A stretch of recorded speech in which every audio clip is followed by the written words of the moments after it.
He started his business at the age of 22, and it's grown a ton in the past couple years. You may have even purchased something from him at a show. Today, we visit Oceanic Gardens. Let's go.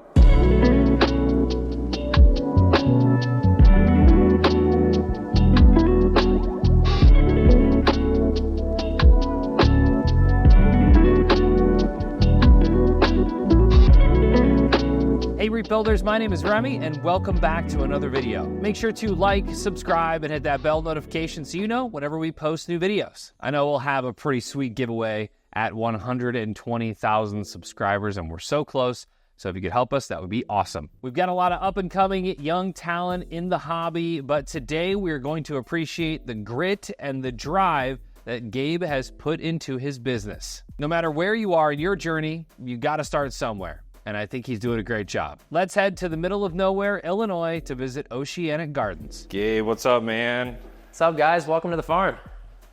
Oceanic Gardens, thanks for having us. Thanks Appreciate so much. it. Yeah. Tell us about the business, man. Sure thing. So I've been doing this for about 2 years now in the main facility. Got a bunch of anemone cubes over here. Farm grow out is back over here. And then just some easy, mushroom, zoa, anemone grow out in this tank over here. How long have you been in the hobby? I've been doing this for about 10 years, but as a business, full-time, 2 years. Okay. And how old are you? I'm 24 years old. Yeah. Well, take us around. Let's go see these tanks. Absolutely. Yeah, for sure. First up, kind of my more or less pride and joy is my anemone cube. You got your black widows at top, a bunch of rainbows sprinkled everywhere. Just some cool little leathers I've been collecting. Some Nephthia, Sinularia, some rock flowers, again, sprinkled in there. Just before, I suppose it would have been last night, I had a snail spawn actually in the tank. So this one's a little bit cloudy right now, unfortunately. Have you had any issues mixing the rainbows and the black widow? I haven't. So I added these rainbows in about 2 months ago, I want to say, and there's been absolutely no change. These guys have kept their bubbles. These guys have stayed stringy. They're all just kind of doing their thing in there. No agitation whatsoever. Very cool. So. And this is your, over here, this is the one that you had in college? Yeah, so this is my college cube. So I went to school up in Naperville, Illinois, environmental science major. So it more or less pertains to what I'm doing here. And this is the cube that I had in college. A bunch of cloves that have overrun and overgrown everything. I think these are black widows. I picked them up from a fella in Chicago. They were bleached to all get out. They were bright pink when I got them. And they've kind of morphed into this. Not quite calling them black widows though, and then just some more rainbows over here. So I figured if I could pull off a rainbow black widow in this tank, I could do it over here too. So yeah, I gave it a shot. I do like the way that you've embraced the blue clove polyps there. That's Appreciate solid. it. Yeah, I've seen people do it with GSP, and I figured I could do it with the blue cloves. It's kind of a cool accent that you don't see much of. Yeah. So I think if you're gonna do it, a nem tank is a great way to do that. A lot of people find them as being a pest, growing on acros or around acros, and all the expensive stuff, but they seem to play nice together. So exactly, it really kind of gives a cool blue carpet feel to that. So right. A lot darker cool of a tank. system. Thank you. Well, let's see the filtration you've got going on over here. Yeah, absolutely. Again, I think we don't stress this enough in reef building. It doesn't really have to be all that complex. I mean, you're running how many gallons of water-ish? I'd say this is only 700 gallons. 700 gallons. It's really about all it is. Yeah. It's more or less old school. So I'm running a calcium reactor. Excuse the mess here. Big Neptune system, the Apex as the brain, all the gadgets, and then running this entire sump. So the refugium I more or less turned into a mushroom setup where I could just throw free-floating mushrooms down there, kind of where I don't have to have them on plugs. They can free roam, do whatnot, attach. I'll mount them on a plug. They're good to go. Really undersized skimmer here, but you don't really need to pull a whole lot out as I am dosing nitrate and phosphate constantly throughout the day. I really have a hard time keeping my levels there. And then just a ton of biological media. So got a ton of bricks here, and then biospheres just packed in the back, and then your famous filter socks, which I love. It's not really too much of a pain to clean those guys. Yeah, so that's kind of the filtration here. I have the ability to run carbon, but I don't unless I need to, unless I do a big fragging session. But I like to keep it very simple. The more things you got in your system, the more things can break. That's exactly right. So, and then a little bit of trace elements here and there. I do ICPs every once in a while. You've all probably heard of the moonshiner method. I don't strictly stick to that. So I see you've only got a couple of different traces there. Exactly. So whenever I come in, an ATI ICP test, if it's yellow, I'm not going to really worry about it. But if it's like in the red area, yeah, I'll buy these bottles, dose accordingly, and very loose. It doesn't have to be exactly. You can't chase numbers. Things are constantly changing. I'm constantly taking out water with the amount of shows I do. Well, take us through the raceways here. I'd love to see, the corals in here and Sure. talk about some of the stuff that you like. Sure. I can cut some flow here. Yeah. Awesome. Yeah, so these are 3 foot by 8 foot fiberglass troughs. They work incredibly well. Not a whole lot of algae pops up in these guys. With all the biological filtration in the sump, the excess of fish in here, it really just keeps me growing coralline. I don't really run into too many issues. The bare bottom is, I'd say, essential for the success of having a clean system, and you don't really get a whole lot of buildup here and there. This tank here just filled with a bunch of torches, frog spawn, hammers, got some chalices in the shaded corner here. I just recently added all these Orphec bars as there was too much shadowing on the sides. So these are generation 4 radions, so their spread's not as much as the newer ones. So I was kind of lacking there on the sides, but my par in this tank is, as a coral farm, is extremely low, but I would say it's around 120. So I'm really not pumping stuff with a ton of light. Yeah, but you got a bunch of LPS in here. The lower light stuff that really enjoys that, colors up nicely when it's in lower light. Well, what's in this tank? What do you got over here? Yeah, this is a lot more of Goniopora, which is arguably one of my favorites at this point. A lot of Australian Trichophilia. We've got a ton of button scullies over here, and then just more little wall hammers, and then our famous, more desirable king spawn from Western Australia. Recently, we saw you at the show at Aquashella Dallas, and we talked about this coral in particular because the growth pattern on the top, it looks like a mandala or something. Like it looks so interesting, but it doesn't look like a typical frog spawn or octo spawn. But it's interesting where these are found. They just kind of pop up randomly in these like acro cemeteries or branching cemeteries. So it's cool to see these unique pieces. They're from Western Australia, like you said. A lot different, than your typical. And it's weird because some of them almost look like walls. They almost appear as though they have just one massive head. And then I don't have an example here, but there are times where it is more of a branching type, where there's a little baby poking up here and there. But from my understanding, at least the video footage that we saw where they were collected, they're more or less spawned. So they're popping up in random places in these acropora graveyards where we're not entirely sure. So a lot more to come on that. And I think that and Ghanies, man. Ghanies are super popular now that they're a little bit easier to keep and everybody kind of knows what they're doing now. That's exactly. You've got a wide array of colors here. Is there anyone that's more popular than the others? Obviously, the brighter you get with Ghanies, the more desirable it's going to be, the more people are going to want it. It's going to be followed with the price tag. I think, honestly, all of these here are from Indonesia. So they're your just typical, I call these ones, frozen berries. I call these guys electric daisies. But then you get more into your rainbow sherbet colors where you have your brighter things that you don't normally see from Indonesia. And to contrary a popular belief, Australian corals are not necessarily more difficult than Indonesian corals.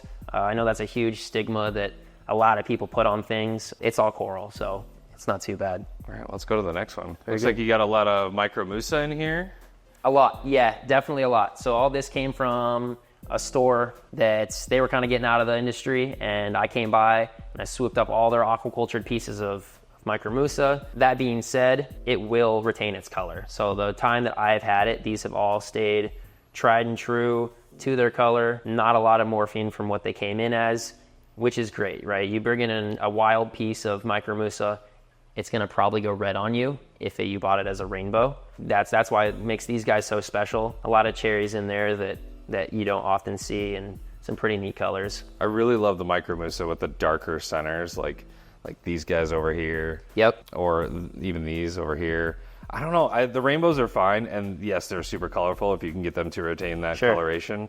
But I like the darker centers, or even the old school like Ironmans. Those are really cool as well. And see, you've got a ton of elegance over here. Yeah, probably got a little too much here, but we actually propagate our elegance here. So we're able to take it to the bandsaw, cut right in between the mouths. Little secret, if it's the walling type.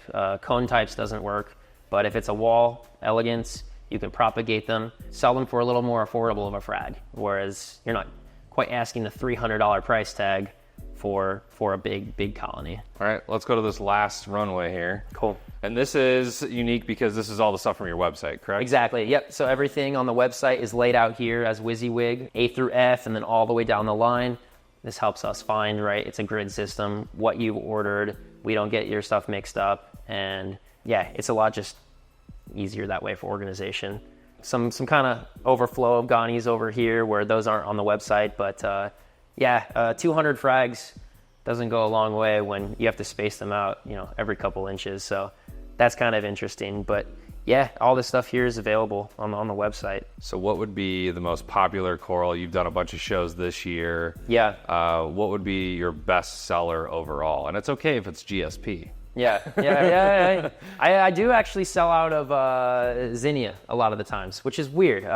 Just keeps a bunch in a basket over there, and people love Zinnia. Goniapora are really hot. I'd say Ghanies, on a good day, it's either hit or miss, right? So you can go to a show with 20 Alveopora, you might sell all of them, or you might sell one. So it's tricky. Acans are a good hit. I'd say probably, Acans and Ghanies. Let's check out this this other tank over here where you have a crap ton of corallimorphs here, these red mushrooms, which I know very well because I've had these before, and they proliferate, but they're stunners at shows. Yeah, they're about, like you were saying, about the brightest thing you can put in your aquarium. They just draw an eye anywhere you're at in the room, and they just have, this fluorescent glow to them. But these I got down from a breakdown in Chicago, and it was just rocks covered in these mushrooms. I don't know if there was an influx in phosphate in the tank, but they've all just sprung loose, so they're trying to just release from their substrate and just go free form now, which is fine because it's easier to harvest and I don't have to cut the rock. Yeah. So that's been pretty cool. But yeah, just a bunch of softies in this tank. Leathers, cloves have been a great seller. Probably your question earlier, clove polyps, I would say. Very bright, very reasonable, easy coral. I'm propagating these things every week. I mean, that's how fast they're growing, which is great because you can keep a good supply of them. I think it's interesting because you put the utter chaos over here are kind of next to those Paligrandis, and they're comparable in size. Arguably the same, yeah. So they're a different strain than these I have even over here. A local fella brought those to me. Yeah, they are massive. I thought it was probably his conditions in his aquarium that they were that big, but maybe so. But they've just stayed that size, and they're growing out very quickly. We've got a bunch of zoas over here, just like, bread and butter kind of zoas. Do you have anything that's super designer, or are you just... Nothing. And I'm glad you asked that because I keep everything old school, bread and butter when it comes to zoas. Your named zoas, right? Your Wham and watermelons, yellow brick roads, radioactive dragon eyes, stargazers. I mean, these are all the old strains that you still see, but you don't see in surplus. And these are just more or less what I keep just because I can't keep up with the new $1,000 polyp that's coming out every day. And yeah, again, they're tried and true. They grow quickly, and it allows me to deliver a good chunky frag to my customer. Yeah, it looks like they all grow so well, And to anybody getting into the hobby, picking their favorites just based on color alone is kind of what happens. They know that Zoa's a beginner coral, and so they go for, whatever they're... Yeah. You offer a wide variety of beginner stuff there for sure. So what do you say to the people that are, would consider you like a basement or garage seller? Yeah, at one point we all were, right? At one point in time, I think everybody started at that space. But where I'm at now, I've built my company, my business up to the point that it is, brick by brick. I'm not in debt. I've taken no loans. It's just one tank after another, upgrades. Maybe we'll get new lights this week. Maybe we'll get a new sump next week. But it's definitely piece by piece. And I definitely consider myself a nice business. So do you have any advice for someone watching, whether it be coral or from a business angle? Yeah, mainly just keep your overhead low. A lot of these guys get over their skis, wanting the latest and greatest setup, best equipment. The more economically pleasing you can make it, probably the better off you're going to be, at least long term. Very good. Well, Gabe, thanks for showing us around your place. It's super clean. It's refreshing, I'll say, and thanks for letting us come out, man. Thanks a lot. Appreciate it. We recently posted a highlight video of Jake saying how things are needlessly complex these days, and I think that Gabe does such a good job at keeping things simple. The success that he's had so far just goes to show you that endless amounts of gear aren't always the answer. I want to thank Gabe for letting us come on in and film, and if you're wondering, yes, I did pick up some coral. First, I got this king spawn. He just gave it to me because it wasn't doing so hot. And over the past several weeks, it's really come back to life and it looks really, really good. I think it's going to end up being like a gold and purple, but I'll keep you posted on that. I also got this beautiful green Moslea coral, a piece of that utter chaos, and a very yellow Goniopora. You'll see more of those corals with the incoming Red Sea tank update video. I'll tell you what, it's been an exciting summer of travel so far. We've got a lot of great things coming up for you. Please, if you could, before you head out, like, subscribe, and hit that bell notification so you know whenever we post new videos. When Salem and I were in Denver, we got a chance to go to Buc-ee's. Apparently this location's like brand new. If you've never been to a Buc-ee's or a Wally's, I suggest you go just once just to check it out. It's like a grocery store, but a gas station, but the barbecue is really good. I don't know, it's really weird. The beef jerky wall and the whole thing. So if you're traveling, it's worth it to stop by, get gas there, take a little bit of a pit stop, visit America, and, grab a shirt. Thanks for joining me on this video, and I'll see you in the next one.